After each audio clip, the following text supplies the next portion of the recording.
అధికారిక చిహ్నం ఎక్కడైనా ఏ రాష్ట్రంలో అయినా ఏ దేశంలో అయినా ఈ ప్రపంచంలో రాచరిక వ్యవస్థను కాదని ప్రజాస్వామిక పాలన ఉండాలని వేలాది లక్షలాది మంది పోరాట యోధులై యుద్ధంలో ముందు భాగాన నిలబడి రక్తం చిందించి నేల కొరిగి ప్రజాస్వామిక పరిపాలనను సాధించుకున్నారు.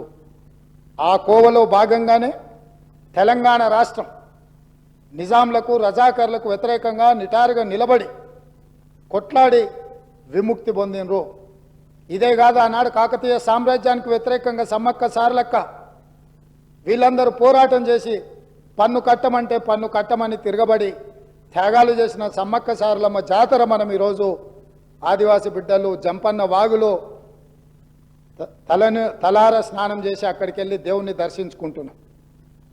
అలాంటి త్యాగాల పునాదుల మీద ఏర్పడ్డ ఈ తెలంగాణ రాష్ట్రం, పోరాటాలతో ఏర్పడ్డ ఈ తెలంగాణ రాష్ట్రంలో రాష్ట్ర అధికారిక చిహ్నంలో ఒక పక్కన చార్మినార్, ఇంకొక పక్కన కాకతీయుల ఆనవాళ్ళు ఉన్నాయంటే రాచరిక పోకడులు ఏ విధంగా ఉన్నాయి, పాలకుల యొక్క ఆలోచన ప్రజాస్వామ్యానికి వ్యతిరేకంగా రాచరిక పోకడలతో రాష్ట్ర అధికారిక చిహ్నంలో రాచదర్పాలు ఉట్టిపడుతుంటే ఇంకా కూడా మనము గులాములుగా వెట్టి చాకిరి చేస్తూ బ్రతకాల్సిందేనన్న ఆలోచనతోటి మా మంత్రివర్గం అంతా ఆలోచన చేసి రాచరిక పోకడలు, రాచరికపు ఆనవాళ్ళు ఉండడానికి వీల్లేదు.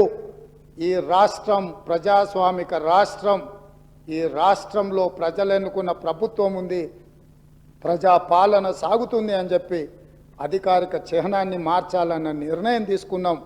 ఆ నిర్ణయాన్నైనా వాళ్ళు స్వాగతిస్తారేమని చూసినాం అధ్యక్ష.